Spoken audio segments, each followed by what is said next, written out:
Police प्रशासन के लोग टाइल्स के सामने से गुजरते हुए रौनक महफिल को सलूट करते हुए स्पेशल पुलिस फोर्स के जवान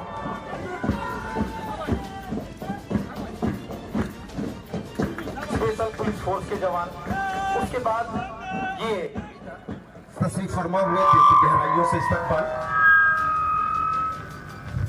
साथियों, हमारे आज के इस कार्यक्रम के मुख्य अतिथि रौनक महफिल हमारे बीच वापस गणतंत्र दिवस समारोह के मुख्य अतिथि मोहतरम जनाब जगदीश नायर जी, एमएलए होडल। सम्मानित बुजुर्गों, माता बहनों, नौजवान साथियों, जिला प्रशासन के अधिकारीगण, पत्रकार एवं छायाकार बंधुओं और प्यारे बच्चों, आज गणतंत्र दिवस की बधाई देता हूं और गणतंत्र दिवस के पावन पर्व पर मैं आप सभी को हार्दिक बधाई और शुभकामनाएं देता हूं। मैं यहां उपस्थित सभी स्वतंत्रता सेनानियों का स्वागत अभिनंदन करता हूं। आज मैं स्वतंत्रता संग्राम में अमर सेनानियों को भी नमन करता हूं, जिनके अमर बलिदानों से हमें गणतंत्र दिवस मनाने का ये गौरवशाली अवसर प्राप्त हुआ। आज ही के दिन 75 वर्ष पहले हमारा संविधान लागू हुआ था। आज का यह ऐतिहासिक दिन देशवासियों को एक मजबूत राष्ट्र के रूप में आगे बढ़ाने के लिए साहस और प्रेरणा देता है। यह दिन हमें भारत गणराज्य की स्थापना की याद दिलाता है। इस दिन हम उन महापुरुषों को भी याद करते हैं जिन्होंने भारत को स्वतंत्रता दिलाने और भारतीय संविधान को लागू करने में महत्वपूर्ण भूमिका निभाई।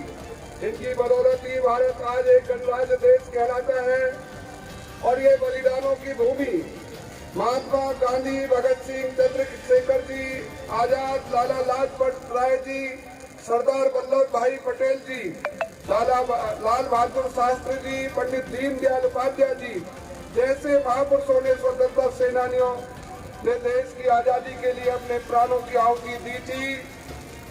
हमारे महान भारतीय स्वतंत्रता सेनानियों ने भारत में पूर्ण स्वराज के लिए लंबे समय तक संघर्ष किया। उन्होंने ऐसा इसलिए किया ताकि उनकी आने वाली पीढ़ियों की किसी की गुलामी बनकर न रहे और स्वतंत्र रूप से अपने अधिकारों का निर्वहन कर सके। भाइयों बहनों, हमारे देश में गणतंत्र ने देशवासियों को सामाजिक समरसता, जनप्रतिनिधित्व का अधिकार दिया। स्वतंत्रता के बाद से ही भारत दुनिया में एक बड़ी ताकत के तौर पर अपनी पहचान बनाने में कामयाब रहा। इसका श्रेय हमारे राजनेताओं को, यहाँ के कर्मठ किसान मजदूरों को, कारीगरों को, साइंसदानों को जाता है, जिन्होंने दिन रात मेहनत करके इस देश को विकास की गति को आज भारत देश प्रधानमंत्री श्री नरेंद्र मोदी जी के नेतृत्व में चहुमुखी की प्रगति कर रहा है। प्रभु श्री राम मंदिर का उद्घाटन भाइयों बहनों सदियों की प्रतीक्षा के और सदियों का अभूतपूर्व धैर्य, अग्नि, अनगिनत बलिदान, त्याग और तपस्या के बाद हमारे प्रभु श्री राम का मंदिर अयोध्या में स्थापित हुआ।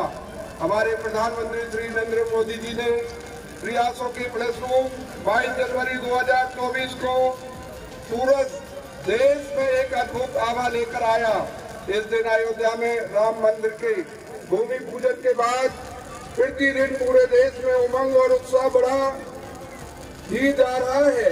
भगवान राम के प्राण प्रतिष्ठा कार्यक्रम से देशवासियों को सदियों के धैर्य की धरोहर के रूप में श्री राम का मंदिर मिला।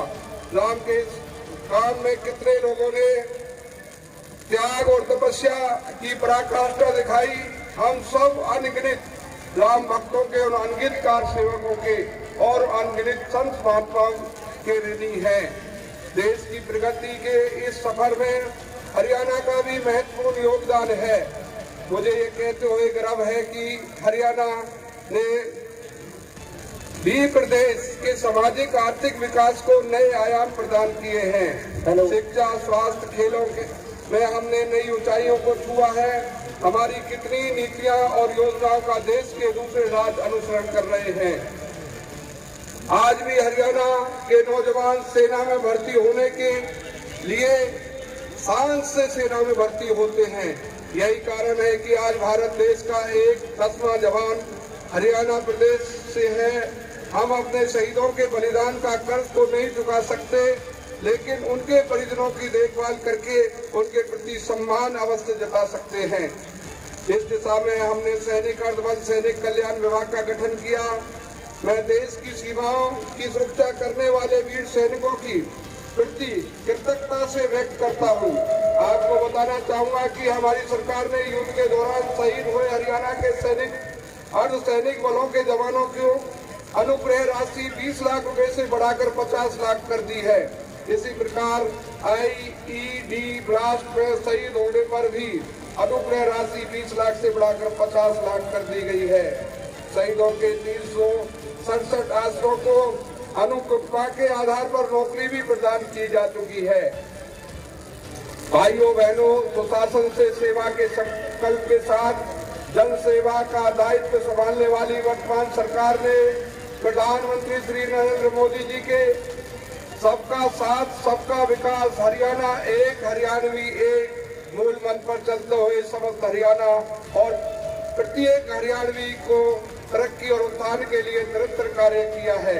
वर्ष 2024 को संकल्प से परिणाम वर्ष के रूप में मनाया जा रहा है। गीता के क्रम के संदेश की इस पावन हरि की भूमि के इतिहास में धार्मिक और हिंसा का कोई स्थान नहीं रहा है। इसी के अनुरूप हम प्रदेश में प्रेम प्यार और भाईचारे की प्यार बढ़ाने के लिए निरंतर काम कर रहे हैं। साथियों, हमारा प्रदेश हरियाणा सद्भावना सौहार्द सम्मान विकास समरसता के साथ साथ उन बदलावों का साक्षी है जिनसे हम आजादी का जीवन सरल सुगम सुरक्षित और हमने जन सेवा जनता के बीच दीवार बनकर व्यवस्थाओं को हमारी सरकार ने न केवल बदलने का काम किया बल्कि ऐसी व्यवस्था देने का प्रयास किया जिसमें जन जन को योजना और सेवाओं का लाभ सरल तरीके से प्राप्त हो सके।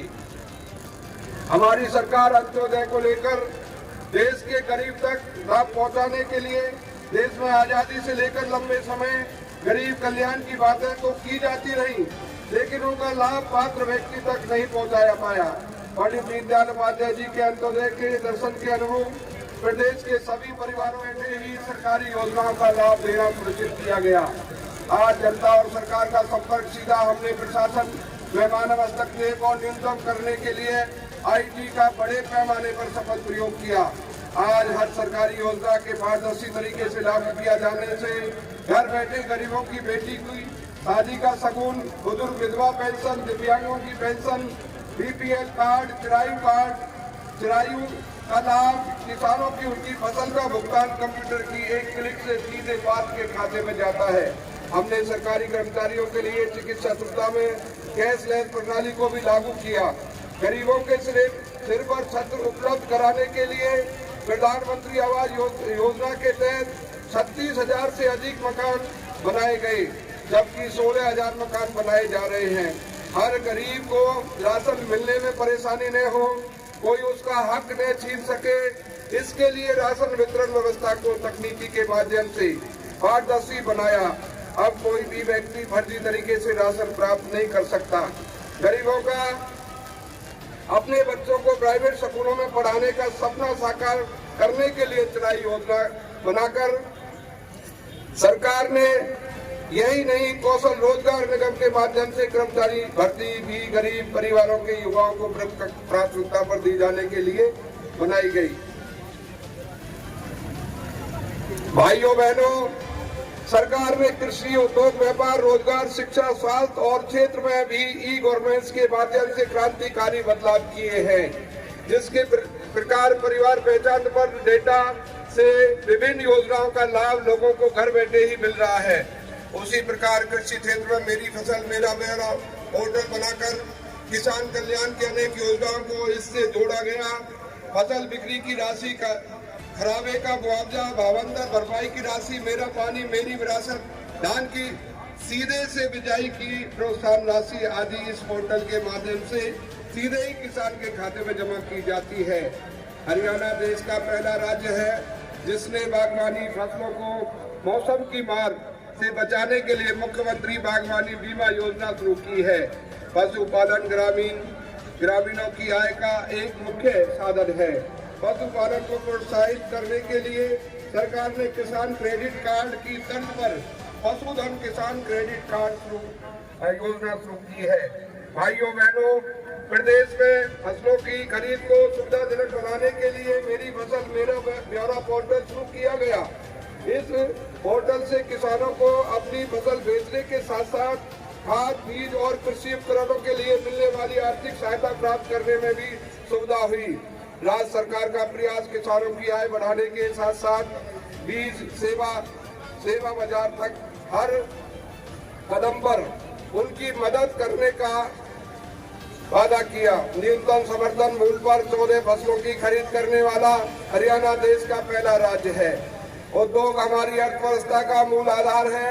हमने हरियाणा के औद्योगिक विकास को गति देने के लिए ईज ऑफ डूइंग बिजनेस का एक इको सिस्टम तैयार किया। हमने प्रमाण पत्र, लाइसेंस और अनुमति देने में अड़चन पैदा करने वाले अनेक नियम और प्रक्रियाओं को खत्म कर दिया।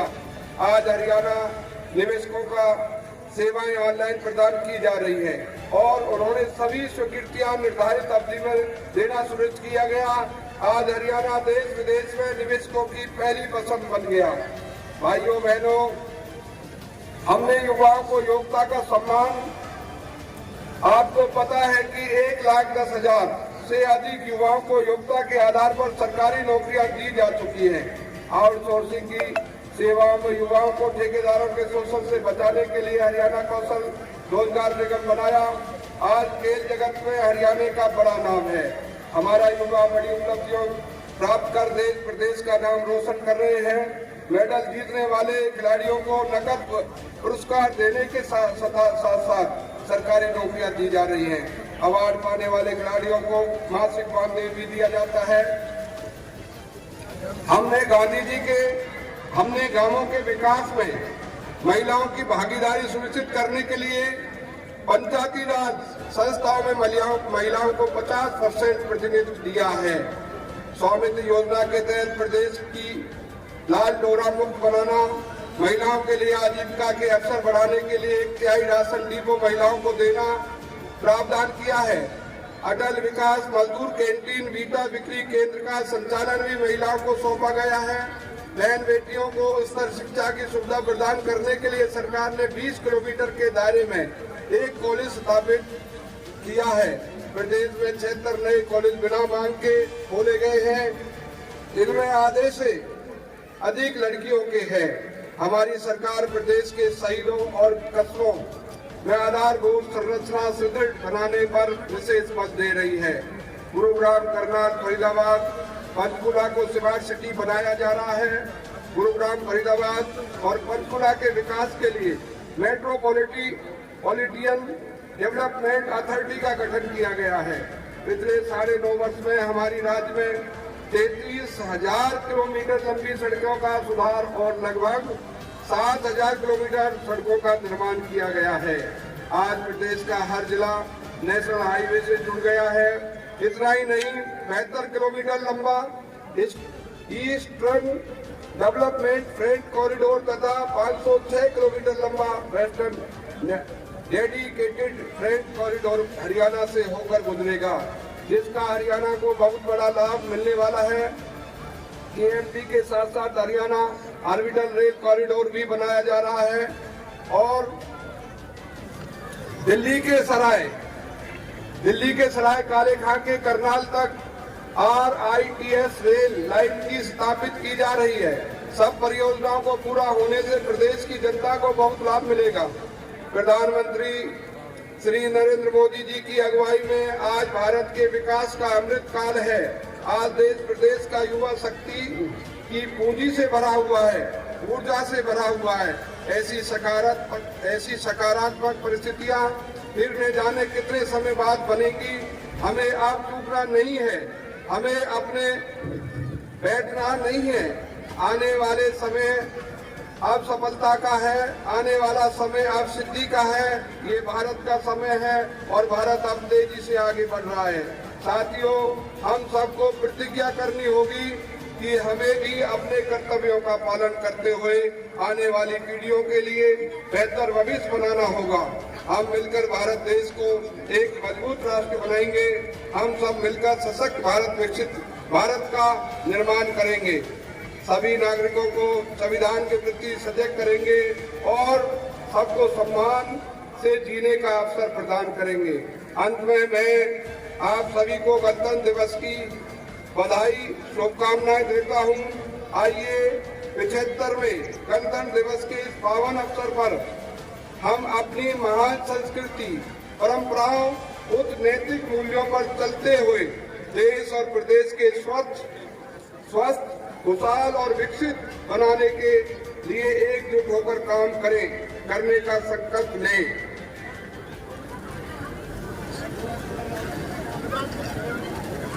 जय हिंद।